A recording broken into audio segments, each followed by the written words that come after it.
Tikuvchilik kasbi menga judayam yoqadi. Hozircha uyda tikyapman. Shu yo'nalishim bo'yicha ishlab chiqarish qilmoqchiman, lekin ozgina qo'rquvim bor. Shuning uchun kichik narsalardan boshlamoqchiman.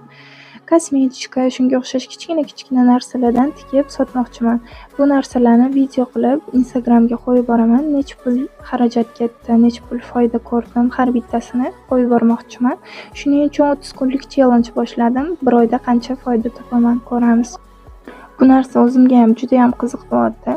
Agar shu qo'rquvimdan ozgina bo'lsa ham yenga olsam qo'rquvimni, keyinroq kattaroq narsalardan boshlamoqchiman. Bu challenge sizga agarda qiziq bo'lsa, menga obuna bo'lishni unutmang. Sizlarni qo'llab-quvvatlashinglar men uchun juda ham muhim. Bu tikkan ko'rpachalarim buyurtma asosida. Hozir bu yerda 10 ta tikilgan, 300 ming so'm pul oldim. 105 ming so'm xarajatlariga sarfladim. Nima deb o'ylaysizlar, arziydimi, yo'qmi? Keyingi videolarda ko'rishguncha xayr.